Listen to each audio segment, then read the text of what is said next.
আসসালামু আলাইকুম এভরিওয়ান, আমি আবার আপনাদের সামনে হাজির হয়ে গেলাম আর একটা রেসিপি নিয়ে। আজকের রেসিপিটা হচ্ছে মাছের মাথা দিয়ে মুগের ডালে মুড়ি ঘন্ট।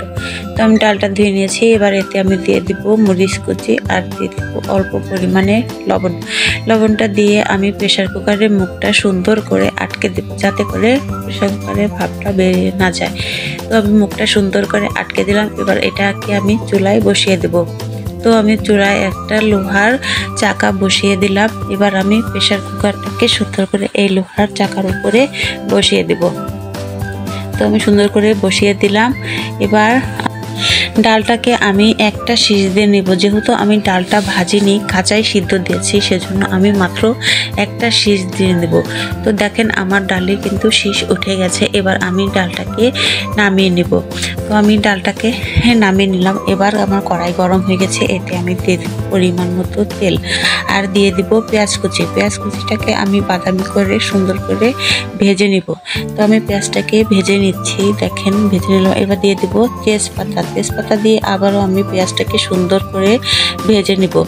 আমি পেঁয়াজটা একদম ব্রাউন কালার করে ভাজবো, লাল লাল করে ভাজবো, যাতে করে আমার মুড়ি ঘন্টার ঘ্রাণটা ভালো আসে। তো দেখেন এখানে আমি মাছের মাথাটাকে কেটে নিয়েছি। তো আমার পেঁয়াজটা লাল লাল হয়ে গেছে। এবার আমি এতে দিয়ে দেব আদা রসুন বাটা। আমি শুধু আদা রসুন বাটাটাই দিয়ে দিচ্ছি। এবার এটাকে আমি ভালো করে সুন্দর করে নেড়ে একটু ভেজে নিব। এবার দিয়ে দেব মরিচের গুঁড়াটাকে দিয়ে আবারও আমি সুন্দর করে একটু ভেজে নিব। তো আমি সুন্দর করে একটু ভেজে নিলাম। মশলাটা নাড়ার সময় খেয়াল রাখবেন যেন তলে লেগে না যায়। তো আমি এখন দিয়ে দিচ্ছি অল্প পরিমাণে লবণ। যেহেতু আমি ডালে লবণ দিয়েছিলাম, এই জন্য লবণটা কম দিচ্ছি। আর দিয়ে দিচ্ছি হলুদের গুঁড়া। তো এটাকে আবারও আমি ভালো করে একটু নেড়ে চেড়ে ভেজে নিচ্ছি। এবার দিয়ে দিব একটু জিরা বাটা। তো জিরা বাটা দেওয়ার পরে আমি আবারও মশলাটাকে ভালো করে একটু ভেজে নিলাম। এবার আমি দিয়ে দিব অল্প পরিমাণে একটু পানিটা দিয়ে আমি ভালো করে মশলাটাকে একটু কষিয়ে নিচ্ছি। এবার আমি দিয়ে দিব সেই কেটে রাখা মাছের মাথাগুলো। এখানে আমি 2টা মাছের মাথা কেটে রেখেছি। এবার এই মাছের মাথাগুলো আমি এই মশলার ভিতরে দিয়ে দিব। তো আমি মাথাগুলো দিয়ে দিচ্ছি। এবার এটাকে আমি ভালো করে সুন্দর করে নেড়ে চেড়ে একটু ভেজে নিব। ভাজার সময় মাঝে মাঝে ভালো করে তল উপর করে নাড়া দিবেন, যাতে তলে মশলাটা লেগে না যায়। লেগে গেলে কিন্তু মুড়ি ঘন্টটা খেতে ভালো লাগবে না। তো এই তো আমার কষানো হয়ে গেছে। এবার আমি অল্প পরিমাণে পানি দিয়ে দিচ্ছি মাছটা কষিয়ে নেওয়ার জন্য। তো আমি ভালো করে একটু উলটপালট করে নেড়ে এটাকে একটা ঢাকনা দিয়ে ঢেকে দিব। আমি ফিরে আসলাম কিছুক্ষণ পর। দেখেন আমার মাছটা কিন্তু একদম কষানো হয়ে গেছে। কালারটা কত সুন্দর এসেছে, মাছের উপরে তেলটা উঠে এসেছে। এবার আমি দিয়ে দিব সেই সিদ্ধ করে রাখার ডালগুলো দিয়ে দিয়েছি। এবার আমি সুন্দর করে এটাকে নেড়ে দিচ্ছি। আমার নাড়া হয়ে গেছে। এবার আমি এটাকে একটা ঢাকনা দিয়ে ঢেকে দিব। আমি ঢাকনা দিয়ে ঢেকে দিলাম। ফিরে আসলাম কিছুক্ষণ পর।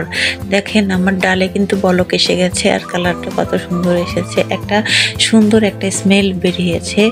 তো আমি এখন এটাকে আবারও ভালো করে নেড়ে দিচ্ছি। যেহেতু এটা মুগের ডাল, এজন্য তল থেকে সুন্দর করে নাড়তে হবে যেন তলে লেগে না যায়। এবার আমি দিয়ে দিব জিরা গুঁড়া আর এলাচ। আবারও আমি সুন্দর করে একটু নেড়ে দেবো। যেসব আপুরা আছেন মুড়ি ঘন্ট খেতে পছন্দ করেন কিন্তু রান্না করতে পারেন না, তাদের জন্য আজকের এই সহজ পদ্ধতিতে মুড়ি ঘন্ট রেসিপিটা আমি শেয়ার করলাম। তো এখন আমি দিয়ে দিব ধনিয়া পাতা কুচি দিয়ে এবার আমি আবারও সুন্দর করে একটু নেড়ে দেব।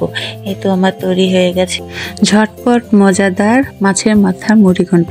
তো আজকের ভিডিওটা যদি আপনাদের কাছে ভালো লেগে থাকে তাহলে অবশ্যই আমার ইউটিউব চ্যানেলটিকে সাবস্ক্রাইব করে দিবেন আর বেশি বেশি লাইক কমেন্ট শেয়ার করে দিবেন।